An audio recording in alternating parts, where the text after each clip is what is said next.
Buying your first home has so many hoops to jump through in order to achieve a successful outcome. In this video, I'm going to quick fire through my top 10 first time buyer mistakes. Let's get to it.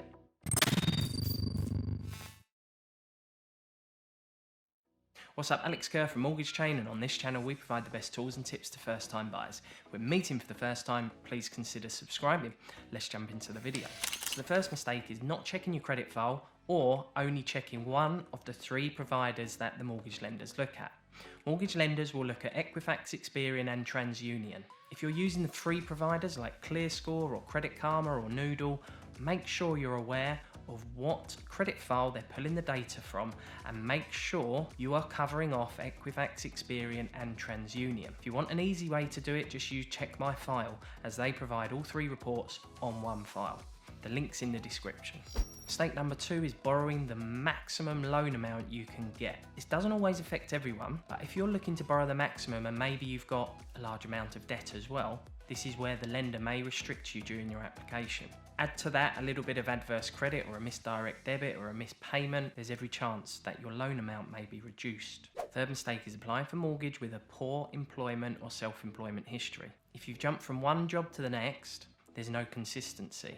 If it's in the same industry, you may be okay, but you're going to need at least 1 or 2 years continuous employment history. And if you've jumped from one industry to another recently, you're going to need at least 6 to 12 months within that industry. If you're fresh out of education, 3 months may be okay, as long as there's no probation.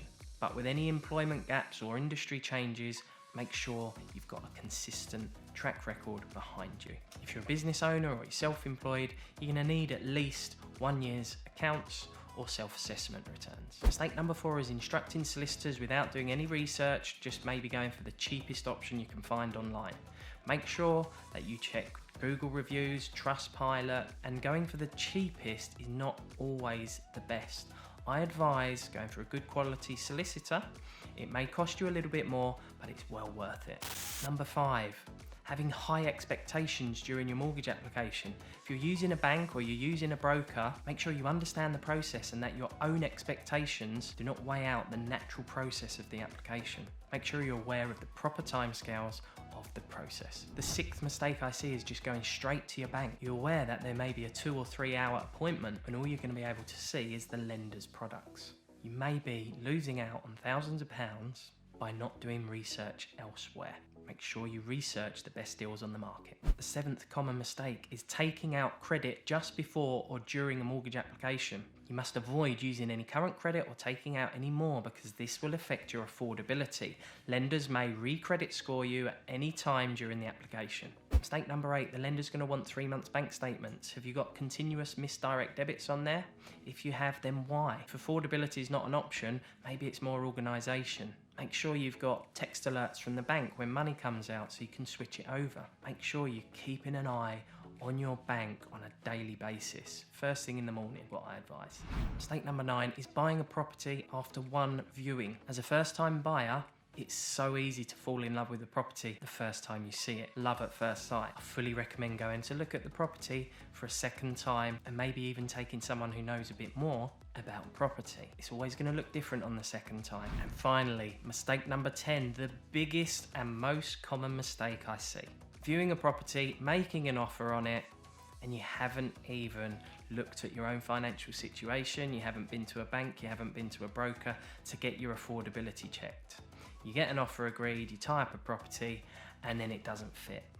That's the most common, biggest mistake I see. Make sure you get your affordability checked. These days, all the high street lenders have affordability calculators.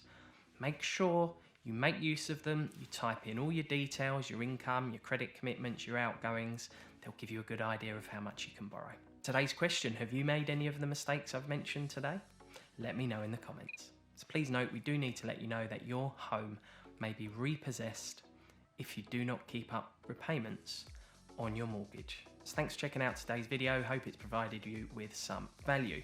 Please don't forget to check out the show notes. And if you're new to the channel, please consider subscribing or ringing the bell. If you're buying your first home and you want to make sure that you don't make any mistakes, we would love to help you in that journey. Our inquiry form is in the comments.